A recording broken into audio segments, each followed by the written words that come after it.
I have books. They're coming to you. Thank you so much. I'm so excited to see you guys.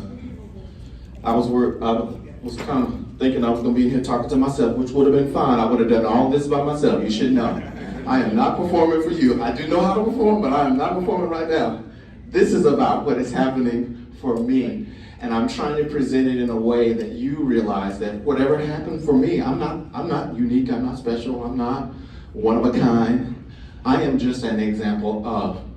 And I'm trying to allow the way I tell my story to connect to what you know about your story. This is all of us. We're doing this together. Working for me. Is it working for you? Everybody okay? I know I'm doing a lot of stuff up here. But this is life and death, and I'm concerned about my community. And that's why I'm here. Okay, let's see where we're gonna jump in. Individuation. Jung spends much of his scholarship outlining the various aspects of the self that exist inside the core of every human soul. Thousands of years ago, indigenous cultures began telling stories of heroes and gods in a genre of literature that we call mythology. The Greeks are usually credited with popularizing this form of literature. And in the United States, many of us are familiar with the mythology of Greek culture through public school. However, most of us have no idea that all of the stories about gods and goddesses are actually processes that you can use and employ to know yourself. Did you guys know that? The entire genre of literature that we would call mythology is about you. Zeus, Hercules, Pandora. Who else? Who y'all know? What gods and goddesses y'all know? What? Excellent. Who else?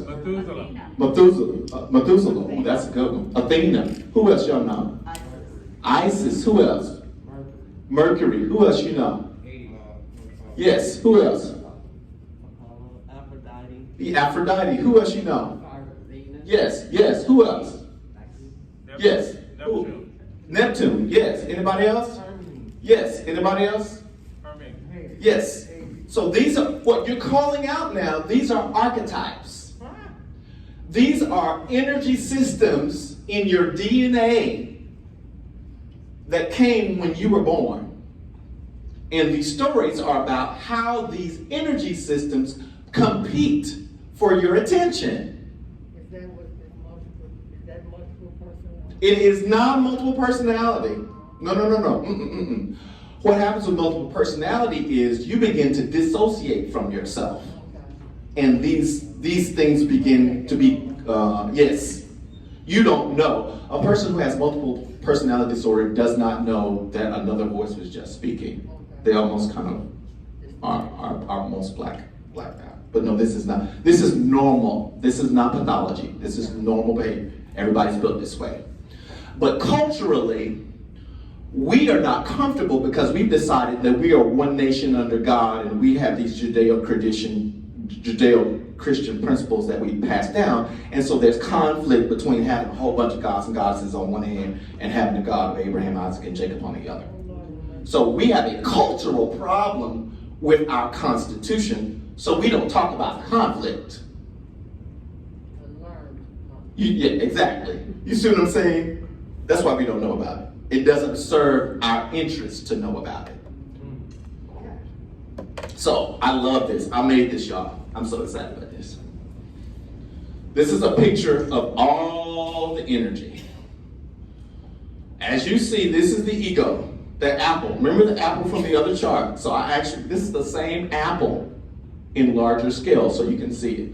This is what usually controls us, our ego, right? And it is our ego that creates our persona. What the ego also creates is our shadow persona. Does anybody know what the shadow is? Yes. What's your shadow? Huh? Somebody knows. Yeah, some people know about the shadow. You guys have never heard of a shadow? The shadow is the other evil version of you. Yeah, the old thing. Y'all never heard about this before? Yeah. Have you not seen the Superman where Superman splits and has to fight himself? Have you not seen the Spider-Man where the Spider-Man splits and has to fight himself? Have you not seen that? Yeah. They're fighting their shadow. Now, this is something that's actually part of popular psychology. Everybody knows about the shadow. You have an evil you. Yeah. Don't you know? And you make reference to it sometimes. Don't you do that? If you're at a place where somebody might be disrespecting you or talk to you in a certain kind of way, you say, you know what? You don't know me, but there's another version of me that could be having this conversation with you. And if I give it permission, I'm going to disappear and they're going to reappear in my person and finish this conversation on my behalf. But you don't want to meet her. You don't want none of her. Y'all don't know y'all shadow. Y'all don't know y'all shadow for real. I know Donika. Donika, you named her. There's another version of you that exists. And let me tell you something. This is important. You constructed her just like you constructed yourself. That's how you named her. Yes. Donika, yeah. Yeah, you got a name. You constructed her. And let me tell you how it was constructed. And it can be, your shadow doesn't even have to be your same gender. Why should it? But see, because Freud created this language and has issues with sexuality, we don't have spaces to really talk about all the stuff that's really going on. And that's why I need you guys' help. I want this second book to be able to blow this whole thing wide open. But I'm only going to be able to do that is if you exchange with me your experiences so that I can put this all together. One second, I'm going to come to you next. I just need to talk about the construction of the shadow, and then I'm going to come to you. What happens in the construction of the shadow is, throughout your childhood, you receive negative responses from people for different things. Maybe it starts with your parents, could be your grandparents, could be your neighbor, could be your kindergarten teacher. No, don't do that. No, that's not nice. No, don't say that. That's not appropriate. That's not polite. That's not what we do. That's not our family. That's not our tradition. That's not us. You get messages from society to say, we don't do that. That's not nice. Don't do that. That's against the rules. That's not acceptable.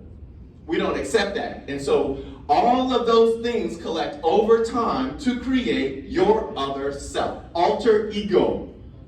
You know that term? That's the other you. That's your shadow. Yes? Back in the 60s, when I was born, my mother said she named me Piper Turner. And she said that name was for a reason, because it was the first one when I was born. But when she got the birth certificate, they changed it around. There's Turner, right? But I said, and she didn't go back to his name. But that was her thought when I was born. Absolutely, and it's very wise of her to share that with you. I did not. I've only recently, most of the stuff that I'm presenting to you, I have found out about since our last conference. Oh my. And let me tell you why. Once you publicly decide that you're going to be about your own health, all kinds of stuff are going to come into your consciousness that you've never even thought of or dealt with before. Because they're going to be like, oh, well, let's see if he's for real about living healthy in a chaotic world.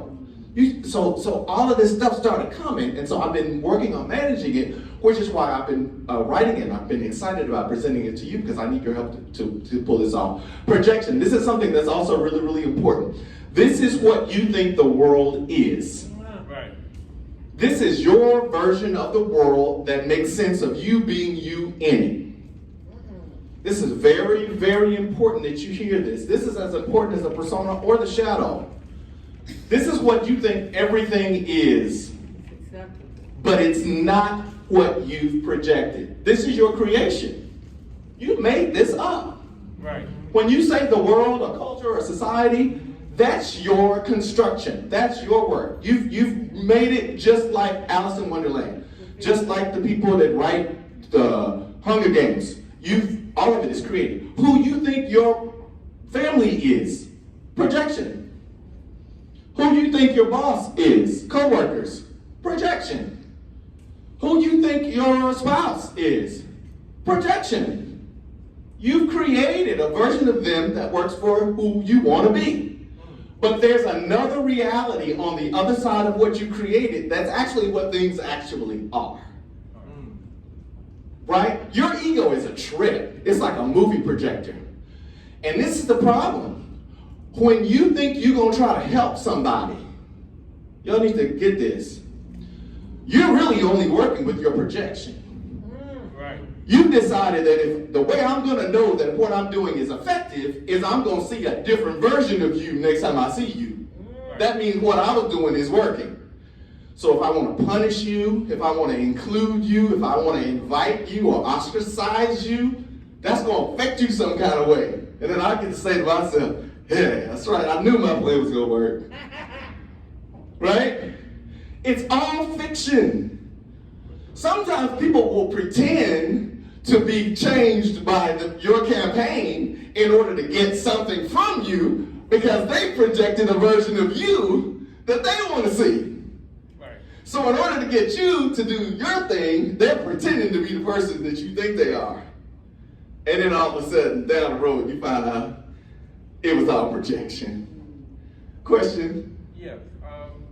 Do you think that if a person has a certain view about the way the world should go, is that part of projection? I don't know. It depends. That may be more wishful thinking. The way the world should go? Yes. Is that what you said? Yes. That's wishful thinking. That's not even projection. That's objective reality. Yeah, subjective reality. Exactly. Oh, okay. Nothing is actually that. What you wish. That's what you hope. Well, that's the way that I deal with a certain individual, that they have this way about them where if a situation comes up, they always say, well, it's not supposed to go that way. It's supposed to go this way. That's construction. Supposed to, that's not even really a thing. And that's why you have to be really careful with supposed to. Because like I said, the whole construction of shadow is a construction of supposed to. Because you're supposed to be other than you are. It doesn't change who you actually are. It changes who you actually present yourself as. But you're actually the same person you were before the whole thing started. So I'm a Christian, Mm-hmm. and I had to learn and unlearn behavior, but my pastor told me it's an old you and it's a new you. Mm-hmm. And just like Shanika, I'm telling you, I say, man, it's an old me, it's a new me, and there's 3 or 4 more people that you don't want to meet. Mm-hmm. What is that? Is that shadows? Some of that is shadow. Some of that is personality. And that's what personality is down here. This is where personality is. This is conscious. Remember how we divided top and bottom conscious on the iceberg? I did the same thing here. So the ego and the persona and the shadow and the projection are all up here. Personal unconscious. This is your experience. This is your life experience in this realm. I call this body energy. And then all of this under here is all collective unconscious. This is where the gods are. This is where all your mythologies are. This is where all the stories that form religion are. I think, the statement that she made in using that scripture, when it says, be you conformed by the renewing of your mind. Yeah. See, I go to church every Sunday until my mind is renewed. You know what I mean? I have to have my mind renewed, and how do I have my mind renewed? I begin to look at the persona, the shadow, and Yes. the projection. I have to take that village and moral inventory of myself. Yes. To have my mind renewed. Yes. And that's inner work. That is a That's practice work. that you can use to identify your issues, your energies, your personalities, and manage it. Dreams, rituals, sacred ceremonies, and something I just forgot. I forgot what the other one was. But those are all types of inner work. Meditation, yoga, walking, swimming. You can do a lot of different activities, but the whole point of it is for you to rid yourself of all the ego distraction and actually find out what's happening with you. One of the things that you should do whenever you do inner work, whatever your practice is, make sure you turn off your phone. Make sure you can't be reached. Make sure you can't be texted. Make sure you can't be disturbed. Sometimes you can go to a place where people don't know where you are. You have to almost be lost to other people in order to be found to yourself. Some of us try to be so accessible all the time that we're never with ourselves. Okay, so I love this image. I don't know if you guys have ever seen this image. Go ahead. Thompson, just before you move on, I just want to I guess get clarification. Awesome. Earlier when you were saying that isolating yourself can be unhealthy or whatever. Yes. When does that become unhealthy? When you're doing unhealthy habits or unhealthy choices? When you are unknown. I have a friend of mine who's actually here at the conference who just moved away from his family and friends hundreds of miles away, and so no one knows him in the city that they're in. And so I told him, I said, who do you have in your life that can see your face and recognize your countenance is not normal and say, hey, are you okay? So if you're in a situation where you can go days in a week and there's nobody can walk past you and say, what's wrong with you? Or what's going on? You're not looking like yourself today. Okay. That's isolation. Okay. What I'm talking about when it relates to the practice of checking in with yourself is a temporary losing yourself for a number of minutes or a number of hours while you're just checking in. Okay. Glad you asked that. Two things I do, and this is so on point for me. Mirror work, okay? And mirror work, people always said the eyes are the windows to the soul. Oh yeah, absolutely. I can't look into your eyes and see your soul, but I can look into my eyes Absolutely. and see my soul. So Absolutely. when I need to center myself, when I need to correct myself, I look in the mirror and I look deep into my eyes. Most of the time, sometimes people need some counseling after they do that. Absolutely. Sometimes people, no, serious. They'll look in the mirror, you look in the mirror and you gotta turn away. Because you can't take what you see. Absolutely. Yourself. So Absolutely. that mirror work, and then now recently I started doing sensory deprivation in the tanks. Oh my God, that is like so awesome. I don't know music, no nothing. That Okay? sounds amazing. I want to find out how you do that. Oh, it's called a float. You gotta do it. Oh yeah, I'm really excited. Hopefully we can talk after this. Yes. But do you think your ego could get so big that you can't see anything else?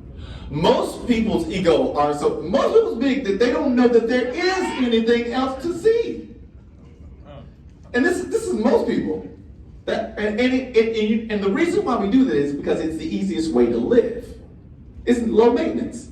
You know what I mean? You know what to expect. You have no expectation on changing or growing or maturing. Anybody else? So we can keep going. I don't have that much more. How are we doing on time? Down 59. Okay. Can we have 15 more minutes? Yeah. I want to make sure you guys have time to give me stuff back. So maybe I'll just do 10. Yes. Before we go, let me ask you, when a person can admit anything, especially something wrong. Yes. Ego. That's the ego. Ego. So that means it's really exploded. Yes. Yeah. You're not going to be able to help. If they can't see their own thing, you're not going to be able to help them see it. Back away.